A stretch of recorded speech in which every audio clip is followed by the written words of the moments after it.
Welcome back to TheChowTimePod. It's your host, Rick. He is a Dave from Poor Man's Podcast. Woman gets rejected by Ric Flair. Woo!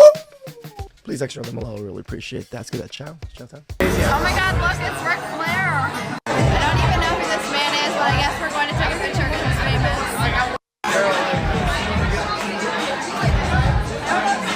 My friend said you're famous, so he wants to take a picture. Is that okay with you? Is that okay?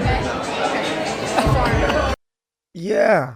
If you were a fan and you knew Ric Flair was, woo! Then yeah, I wouldn't say anything either. I would be like, oh yeah, sure. But if you don't even know me and you just want to take a picture with a random famous person, fuck you. He wasn't very happy with me. He told me he didn't want to take a picture with me, but that's his loss, not mine. At least you tried. Remember this, girls. None of you can be first, but all of you can be next. I don't know who you are, but can you take a picture with me? That's the worst way to ask for anything ever. She Right. don't know who she's talking to. She's talking to the Rolex wearing, diamond ring wearing, limousine riding, jet flying, son of a gun.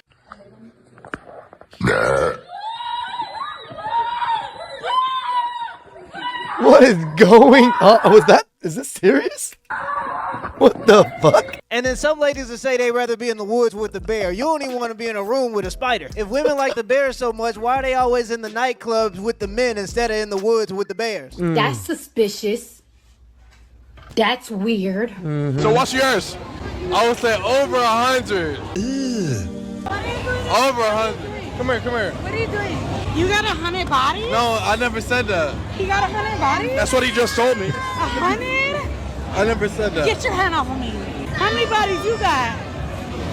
How many bodies you got? So you'd have fun with him? How many? Yeah, I would. How many bodies you got? Probably less than you.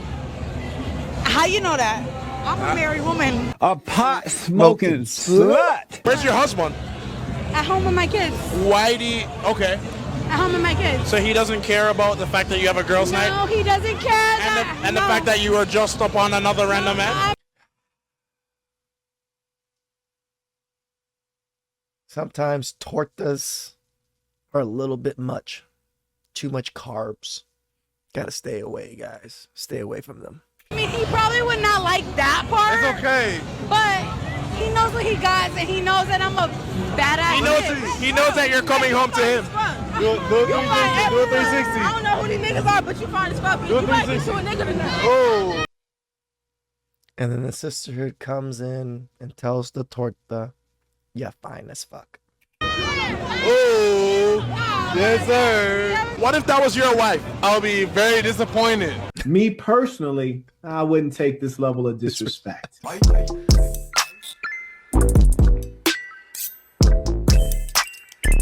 Hell, it come with an instruction manual, but unfortunately women don't listen. You're not anti-feminism. You're just anti-work.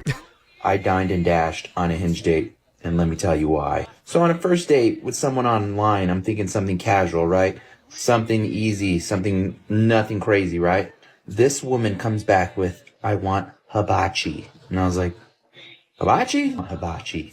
So I go, oh, okay, I guess. I get there to meet this girl for hibachi, and she brings a friend with her, and she goes, hey, would it be cool if my friend just jumps in with us, hangs out? Man. I guess. I mean, she's already here. What do I tell her? Go away? So we sit down. We start kind of hanging out, talking, getting to know each other, stuff like that. Both of these women start ordering a bunch of drinks. And I'm like, okay. And then they start ordering appetizers. The guy, the cook, he goes, what do you want? And I go, I would like just chicken and rice. I'm a simple man. Their girls go, we want surf and turf. I go, you want surf and turf? They go, yeah, surf and turf. And I'm like, okay. These girls think I'm stupid. I'm not. We hang out, have fun, do our thing. And I'm just kind of enjoying the moment, but I know what the heck's going on. So time goes by, and we're ready to pay the tab. And the cook guy goes, all right, how are we splitting up the bill today? The girl goes, all on one. So I'm like, what the hell did this girl say? I tell her, hey, do me a favor. You just box up my food real quick, and I'm going to go to the restroom. She goes, yeah, no problem. Guess where I went? I didn't go to the restroom. I went in my car and I went home. You think I'm stupid? I'm not. You paid my bill. Thanks. City boy! City boy! Oh, it ain't. I think he did the right thing. They definitely were there to use him. All he got was chicken and rice. So fun when the rabbit got the gun. And you know they're gonna come with that BS lie. I wanted to bring my friend because it makes me feel safer. Well, if she here to make you feel safer, why is she eating hibachi instead of securing the perimeter? Can you tell us a little bit about the economics of dating apps? I dated a woman for a while who worked for Bumble, and I can tell you that the odds are not in your favor, especially if you're a man. Watch out. First of all, if you're a man and you get a match, you're in the top 1% of men getting on the apps. Really? I didn't really think that just getting a match made you 1%. Nobody gets a match. 99. If you get a match, there are 99 men not getting matches. Okay, so you're already winning the game. And if you get a match, the chances of you actually meeting and having a relationship are also not very good, because these apps make money when you feel unfulfilled. So you come back to try to get more. They're not selling you a relationship. They're selling you the feeling of doing something about being lonely. It's really powerful. What do you think people should do to combat this? How do people solve this problem? I think you should get off of apps and go do things in real life that you enjoy. How do you feel about me being close to my ex? On some real shit. Okay, wait. So what if, like, you meet him, though? Why am I meeting this nigga? Like, we on some, like, cool shit. Like, what if he, like, family before anything? Like, Family? yeah, we... You fucked the nigga. Facts. We don't sleep with family members. That's called incest. I'm gonna turn into Dr. Phil. I'm gonna start asking questions to fix the issue. If y'all so close, why don't y'all just be together? Are you delusional? Do you suffer from a mental illness? What is the most toxic thing an ex has done to you? Probably been in the army. What, and that's toxic? Yes. The man is trying to provide, trying to protect the country, trying to get some free education, yet he's toxic, huh? My first one is, what do you guys think, in your opinion, is the issue with women in this generation? Don't listen. Y'all think y'all y'all think y'all can get flipped and think y'all can just stay like, oh, I only 10 bodies. No, that's a lot. That's too many. Yeah, you know what's wrong with generation? Over 6? I ain't gonna lie. You going to the guys. No. Nah, you don't think that's a double standard? No. Listen, it's that double standard the world need. No, listen, this was wrong with generation with females today. Motherfuckers forget that they want a man to lead, but they want to take control. So you got to pick which one you want to do. You want a man to lead, or you want to lead. That's what's wrong with generation. Facts. It don't matter how good the leader is. The leader can only lead a person that wants to be led. Damn right. Swole privilege really is a thing, and I'm about to tell y'all exactly how it goes down from my perspective. Now, I started out lifting like 4 or 5 years ago. I started like 150. I was somewhat attractive in middle school and high school, but I just, you know how it is. Now, fast forward, I'm like 210, 215 range right now, strong as shit, a lot bigger, right? The difference in the way, I wouldn't even say people, life treats you is crazy. First off, anytime you're out in public, especially if it's like a party or, somewhere where there's a lot of people, you will get so many stares. Guys will come up to you asking you for your routine. If you play football, basketball, all that good stuff, just compliment you in general, just straight gassing. And you will get a lot more stares from girls, like almost to the point where it's pedophile-ish. Second, a lot of people from school or your past in general, especially the girls, will come back to you like instantly. And I'm talking about the ones that wouldn't even glance at you, that you thought in the past that you had no chance with. Once you get attractive and get in shape, get swole, now they're coming. Another thing too is that if you started from being skinny and being like picked on and bullied and you get swole, it's kind of, I was very skinny. I was like 130 in high school, and I stayed 130, 135 throughout most of my life. Now I'm a little bit bulkier at 155, almost 160. I've lost some weight. I haven't been, drinking as much protein as I used. People notice. People that see me, they're like, whoa, you're so big now. And I'm not even that big, guys. I'm like slightly bigger than before. But people notice. When you're a scrawny, little fucking nerdy Asian guy, and then you come out with a little bit of bigger arms, a little bit bigger, people notice. kind of weird because you're used to people like wanting to pick on you, but when you get in shape now, people don't do that anymore, and they're like, oh, we're not fucking with this guy. And it's so weird because I can't like accept the compliments. Like, another big thing too is that when you're in the gym and you're actually training hard, working hard, or just have like a crazy physique or strength in general, and people start coming up to you, the gym is the #1 place to make connections and network. I have met entrepreneurs, software engineers, pilots, like the most craziest jobs and just things in general, just from meeting people at the gym and having people come up to me. Like, I'm gonna be real, like, not even for the trend. If you're not trying to get in shape or get bulky, get swole, you are missing out on the actual cheat code of life. I agree. Kiana. That's why we tell you guys every time, get your ass to the gym. What is going on? She trying to break her back? She just did a standing bench press. I don't know if she pressing the weight or the weight pressing her. I don't think that's what your trainer meant when he said he wanted to blow your back out. What's your age? 23. Are you single? I am now. What do you mean? I had a wife, now I don't have a wife. How do you go from having a wife to not having a wife? I went on deployment to Okinawa, Japan. My wife fucked the dude 1 week into that deployment. Now I don't have one. Well, how long were you together? I've known her my whole life. Since I was like elementary school, the whole way on to high school. Joined the Navy, married the girl. Now we're here.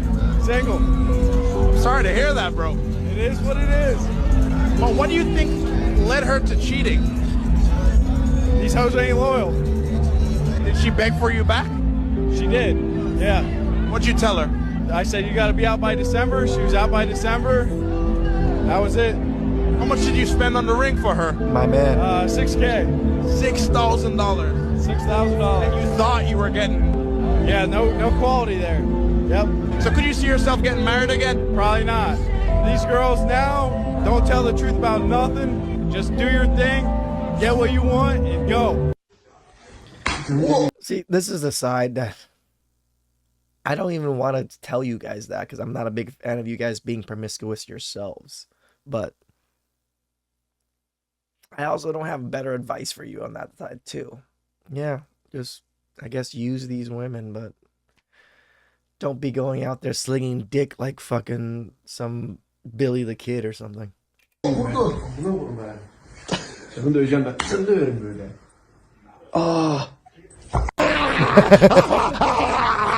He quite literally moved a mountain for his wife, and even though his neighbors called him a lunatic, he single-handedly changed their lives forever. A mountain separated Dashrath's village from the nearest town with a school, doctor, and opportunity, making it a 35-mile trek to reach by road. Everyone in his village lived in poverty, and that trek just wasn't possible, so they walked over the mountain to get to the town by foot. While going to town one day, Dashrath's wife fell off the mountain, got injured, and passed away before they could get medical attention. Damn. Wanting to make sure no one else in his village suffered that same fate, he spent every... This is how much men love women, guys. I wish women would see these things. How much we love you guys. Even after your passing. What caused your passing? We're gonna destroy and make sure no other man goes through what the fuck we went through. That's the power of love from men. Every day for the next 22 years, slowly chipping away at the mountain, using only a hammer, chisel, and shovel. Villagers thought he had gone mad and mocked him, but eventually he carved a path 360 feet long and 25 feet deep, turning a 34-mile drive into a 9-mile drive.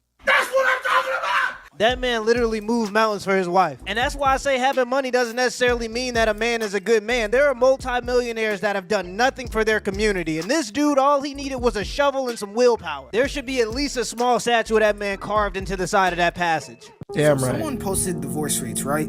The first one between men and women is 42%. Women and women is 72%. And men is 28%. And the person making the post asked the question, I'm curious, ladies, how are men the problem? I'm not gonna lie, I cannot give you a solid answer. Because a 72% chance of being divorced is crazy work. What's the point of being married at that point? Like, that shit is doomed to fail. Like, there is damn near no chance. And I honestly think it's mostly due to emotional thinking. Because in a situation where a man and a woman are mad at each other, who's the one that usually has to be like, okay, you know what? This is stupid. Let's make up and, you know, whatever. You guys make up and now everything is cool. It's the dude. So now, if you have two people who are not willing to say, okay, maybe I was wrong in this situation, or apologize, then that's what you get, fam. Yep. Got our menu, about to order. They even brought the water. And then we looked at the menu, and she was just like, let's go. Oh, really? That's Jay. Now, why did you want to leave? Yes, please. Let me explain myself because she doesn't know. The reason why I wanted to leave was because the prices were a little bit higher than I had remembered, and I didn't want to spend all his money. You know, my mom raised me, you know, your first day, you don't do that to somebody, you know. You really don't take advantage of the situation. Baby, you smart. You very smart. Matter of fact, you a genius. Exactly. It's all about common courtesy. When I talk to my younger sisters about all this stuff, I tell them when they go on a date with a man, never order something more expensive than what he's ordering. Nowadays, it seems like it's glorified for a woman to take as much from a man as they can. Chivalry died when gratitude died because even men who want to be chivalrous don't want to be taken advantage of. Nobody wants to feel taken advantage of. You're jerking off 5 times a week? That is an addiction. I pump those numbers up. Those are rookie numbers. Yeah, rookie numbers, actually. Yeah. What's that? It's a nice bike. You want to get out the bike for me, huh? Oh, shit. No, yeah. Yeah. Get out the bike. Come on. I'm good. All right. Yeah, you're good. You're good. That brother's about to learn a smithing lesson. He literally bought a knife to a gunfight. He should have robbed him back. He should have said, that's a nice bike. You want to get off of it for me? Alexis Fox, 20 years in the business, multimillionaire celebrities. Yeah, that's the top. They're shooting 5 scenes a day because they love it. You take a girl like Luna Star. She's been doing this 12 years. She's married to Michael Bay, worth $600 million. She's married to Michael Bay? Yes, or about to get married. But they're dating, they're living together. Still shoots every day because she loves it. These are not. She's happy. She wants to shoot. These are not the common denominator for workers. You're pointing at the top 1.1%. It'd be like me telling people, hey, everybody should do a podcast because Destiny's a multimillionaire. Right. So you guys, that would be nuts to say. If I said that, I would be setting people up for so let's massive talk about these girls then. So that's the degree. Or is the sex work also back to like just like someone's hooking behind a dumpster for $5 right? Yeah, I mean, that's more the speed versus the top 1% of porn stars. I consider all of it to be under the same purview of degeneracy. When I say degeneracy, so you understand what that means, it just means without morals. This social experiment left 10 boys to live alone for a week to see what they'd do without any adult supervision. The house was stocked with toys and a kitchen full of food, and the only adults around were the cameramen who didn't interfere. They wanted to find out how protective parents need to be over their children and see how dependent the children are on their parents. The boys aged 11 and 12 were all complete strangers, and it only took a few hours before the house was completely destroyed. They voted on a leader, lived off mostly sugary snacks, and it quickly turned into a Lord of the Flies type situation with a pecking order established. They ran the same experiment a year later, but this time with all girls, and they had the same conditions as the boys. All strangers, no adults, all under one roof. There wasn't nearly as much destruction, and all the girls moved into one single room. They took turns making proper meals for the group, divided chores, and all did their part around the house. But bullying eventually started, which led the girls to divide in factions and reside on different sides of the home. So basically, boys destroy things and girls destroy people. No, I was just joking. They just kids. But I do think that this further proves the point that boys are more likely to show aggression through physical violence, while girls are more likely to show aggression through attacking people's character. And it doesn't mean that girls can't be violent and boys can't be passive aggressive. It's just what we tend to do. You mentioned that you were only child. Only child. Your father left at the age of 5? Yeah, he was 4 or 5. He was in the Air Force, and he was a medic in the Air Force, and he was he flew choppers and airplanes, and when he got out, he was an anesthesiologist. Now, was it important to mend that relationship before he passed? Or I did. Wow. My mother said, I just wanted to know. I remember him, and my mother said, what you looking for him for? You know, because they be mad, but my mother really ran him off.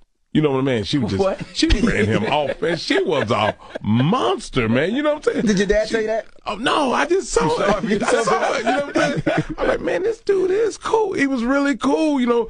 But she like, I don't want it. You know, everything he tried to do, she just knocked it down. Like, but she was listening to her girlfriends. That's why I try to tell all these young girls, don't listen to no woman that ain't got no man. That's right. You understand what I'm saying? If you got a woman, if you got a girlfriend, you got a husband, she know how to treat her husband. But a woman that don't have a man, she can't tell you nothing. I find that the women of today truly hate when you're modest. Modest in the way you dress, modest in the way you carry yourself. God forbid you don't smoke or drink. You have become public enemy number one.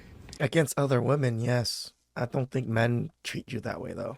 And honestly, as much as women don't like to admit it, anything that they feel like a man will like and another woman possess that they don't, they will try to villainize you. True. Women hate to see other women wanted in a way that's actually respectable. Thing is the fixed top steering wheel. So you have your instruments inside the steering. It never moves no matter how you turn. What the fuck is this? The steering wheel. Really not a fan of the new steering wheel on the new Bugattis. That's why I got myself a 1996 Ford F-250 instead, because I just like the steering wheel better. Is anyone else like too aware? Like I'm too aware that this is all temporary, this is all part of the human experience, and that nothing matters, and that everything is subconscious programming, and everything is made up. Like the days of the week, that's made up. Monday, someone decided this day is called Monday, this day is called Tuesday. It's all made up. Like humans made everything up, like money. It's just made up. It doesn't mean anything. But like, it was there made are up so through many different logic. things like road signs, the street names. Like somebody just decided this street is named that name. Like it's so stupid. Like it's really hard for me to live my life and just be a normal person because I'm just too aware. I'm always seeing things from a background perspective. Like I'm seeing everything. I'm seeing through the programming, seeing through the matrix. Does anyone else know what I'm saying, or am I just crazy? The funniest part about nihilists or people who believe that life has no meaning is they think that they had this grandiose epiphany and they see the world differently than everybody else. They're not in the matrix, everybody else is. But really, some of them don't understand that nihilism is surface level philosophy. Everybody comes to that conclusion at some point in their life. Life has no purpose. That's level 1, and some people stay there and they're miserable. But level 2 is let's give life some purpose. Life is about finding meaning, not just pointing out the fact that life has no meaning. I don't like the philosophy that life has no purpose because it prevents people from finding theirs. And if you apply that philosophy to the world and people lived like life had no meaning, we'd still be smashing stones together. Let me know in the comments below if this video was a W or L, and give me the HBO special. That's our brother out special. Hit the like and the subscribe button for more content. Till next time. Shout outs to Ric Flair. Woo! That made my childhood wonderful. And shout outs to Poor Man's Podcast. Please like, shut them below. I really appreciate that.